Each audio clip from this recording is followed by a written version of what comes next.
The statistics are that 90% of new small businesses or innovation ventures are not successful. So what do you think it's going to take to be successful for you? And then let's kind of talk about that question. So I like proving people wrong. That's kind of been my MO for a long time.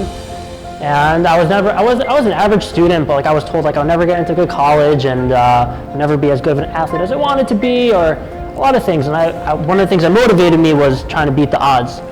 And those statistics are there because it's true. This is not the first business I've started. I've started 4 others. 3 of them I lost a significant amount of money in. I've always had this entrepreneurial drive, and I always knew I wanted to work for myself at one point. But they say most billionaires have failed at one point, so I failed 3 times, so I'm clearly on my way. But one thing I want to talk about is the culture of startups, and that at least for the people around my age, I'm 27, and there are these guidelines about how to start a business, and there's entrepreneur courses in college. You can major in entrepreneurship in college. I think this is kind of funny, but from my experiences, it all comes down to just taking action and doing something for the sake of doing something to see results. That's what gains traction in the business world and in society that we live in.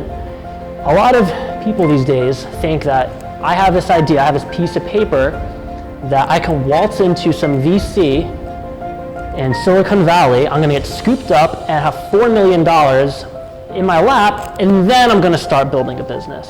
It doesn't happen that way? I mean, it did for me, but, and one thing that's kept me motivated, as opposed to I feel like a lot of the reasons why people do fail, is because they're in it to get that big round of funding, cash out, buy out, sell their shares, and then be the newest millionaire on the block. And when you start a business, I'm into this over 1.5 years, and I haven't made a penny yet. I've actually done all my work, all the PreservUs work I've done so far since my Albany project I've done for free. And the money isn't motivating me. It would be incredible if I could turn this into a sustainable business, which we most definitely can if everything falls into place.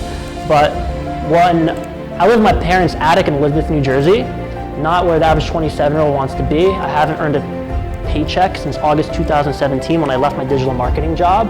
But the reason why I can do this is because when I went to Columbia to go work, I was working for a bigger mission in the nonprofit world because I believed in it. And I thought that I could bring positive change. And now I'm doing PreservUs. That's what's motivating me. And I think as long as that stays as what's anchoring me in my project, then I don't care what the statistics are. Well, I mean, that matches like the number 1 criteria for success from my experience and perspective, which is passion for what you're doing.